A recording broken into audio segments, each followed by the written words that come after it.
Ashama harka fuunee daawwattoota keenya kan daawwachaa jirtan kun YouTube Isaaq Zeenuuti. Warri maatii kiyyan taane subscribe gochuudhaan maatii kiyyataa odeeffannoo haarawaadhaaf aloktaadhaaf akkasumas immoo haala siyaasa biyyattii keenyaa jala buunee miidiyaawwan adda addaarraa akkasumas biyyoota keessaallee information adda addaa dhaggeeffachuudhaan kan isin biraan geenyu ta'a. Egaa oduun kan keenya kan jalqabannu qabannee dhufne kaleessa dogoggora cimaa Abiyyi mootummaan gabroonfataan kun dogoggora cimaasaa kan yoomuyyuu seenaasaa keessatti galmaa'ee lafa taa'u hojjeteeti jira jechuudha. Akkuma beekamu Abiyyi waraana isaatiin kan biyya bulchaa jiru jechuudha. Humnaan kan biyya bulchaa jiru guyyaa kaleessaa erga woboon kamisee qabate asitti boromtamaa isaallee yeroo erga TPLF woboon wal ta'uudhaan walloo qabatanii miidiyaaleen adda addaa gabaasa turee fi akkasumas jarrillee akka harka ofirka galfatan erga gabaasaa turaniin booda bakka lolli hin jirre bakka waraanni hin jirre deemee ummata nagaa ficisiinsu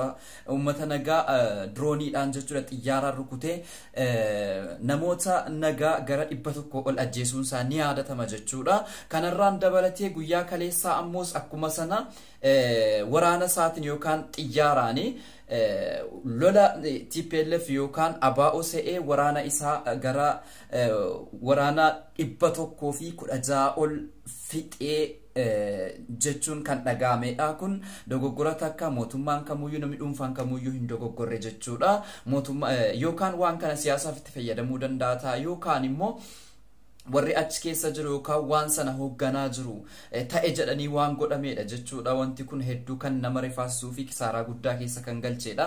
Meeshaaleen hedduun kan keessatti barbadeeffamanii fi namoonni wattaadara 116 jechuun wattaadara nama lubbuu 116 badeera jechuudha. Dogoggora Abiyyiin kan isaanis haa ta'u warra opereeteraallee haa ta'u wanti kun erga dhagaame as baay'ee kan nama gaddisiisudha jechuudha. Inni itti aanu ammoo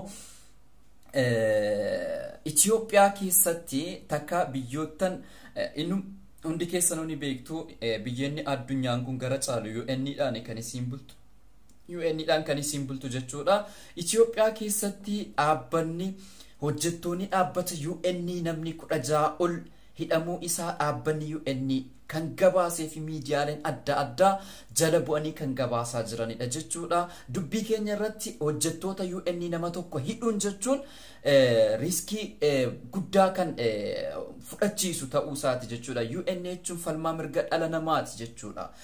Falmaa mirga dhala namaa kana namoota 16 hojjettoota namoota 16 hidhuu jechuun hammam kufaatii hamaa keessa akka galee fi falmattoota mirga dhala namaa hidhuun isaa hammam addunyaa kana tuffachiise yookaan siyaasa isaa hammam akka ni kasaaraa jiru kan namatti agarsiisudha jechuudha.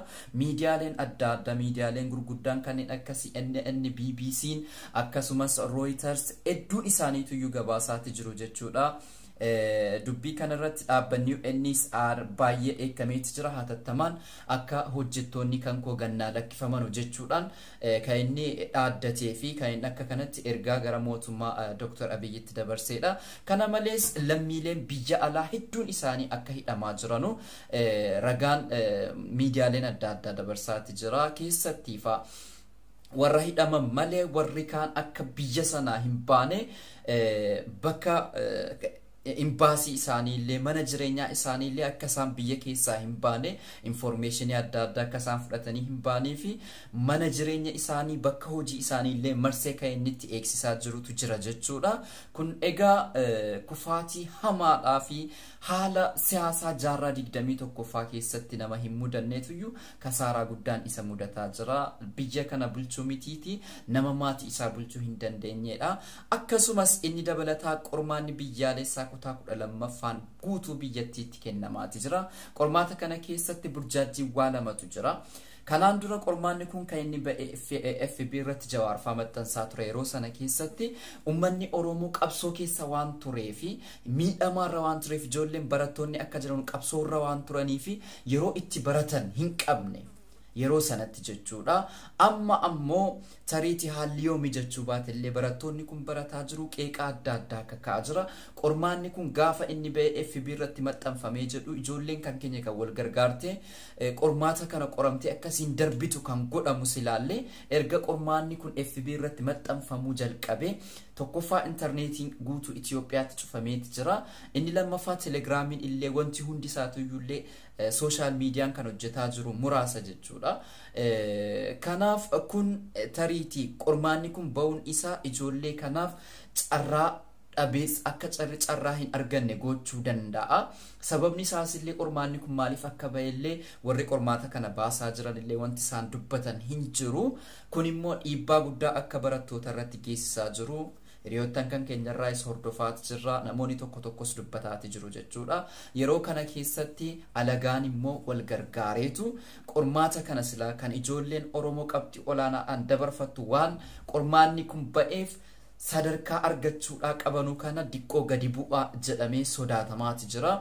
Kun egaa akka kanatti hubatamuu danda'uudha qaba. Tokko yookaan fayyaduu danda'a yookaan immoo faayidaa isaarra dhiibbaan isaa baay'ee waan yeroo ammaa kana keessatti mootummaa maraataa kana wajjin xiiqii qabanii ijoollee kan keenya qormaata kana akka isaan kufanu gochuudhaaf balbala bana jechuudha. Inni dabalataa erga koomaandi poostiin labsamee guutuu biyyattii keessatti dargaggeessa akkasumas abbaallee abbaadha ilmaa fuudhanii dirqiidhaan konkolaataa fidanii manatti dhaabanii maaliif ijoollee keessan gara waraanaatti hin ergine jechuudhaan warra hin ergine kana konkolaataa fuudhanii fidanii dirqiidhaan gara adda waraanaatti namoota hedduu guuraati jiru. Kanarraanis dabalatee abbaan illee maatii isaa qe'ee isaa dhiise abbootiin kan keenya gara sanatti akka jarri dirqamaan geeffaman godhamaati jira jechuudha.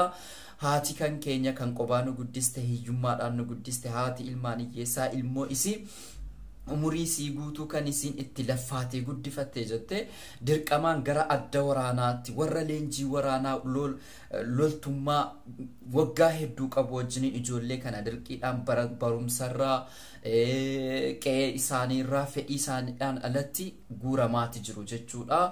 Maatiin illee maaliif ilmaan kan keessan gara adda waraanaatti hin ergine jechuudhaan hedduun isaanii kan reebamaa jiranudha. Akkasumas immoo waraqaa eenyummaa amma koomaandi poostiin kun labseen alatti namni tokko yoo magaalaa keessatti socho'ee jedhee ni qabamaa. Dhalattoonni Oromootiif dhalattoonni Tigraay ukkaanfamanii bakki isaan geeffamaa jirullee hin beekamu jechuudha. Addaraasha tokko keessatti walitti qabamanii addaraasha sanallee maatiin akka midhaan hin geessineef ugguramaati jiru jechuudha. Haalli jiru haal baay'ee kan nama yaaddessuudha jechuudha. Kufaatiin mootummaa bilxiginnaa hidhiirra jira. Akkuma kana akkuma miidiyaaleen addunyaa dhimma woboo irratti gabaasaa jiranu woboon injifannoodhaaf qarqararra jira. Yeroo ammaa kana keessa ummanni Oromoo hundisaatuyyuu woboo tumsuudhaan injifannoo amma argamaa jiru kana goonfachuu danda'uudha qabna.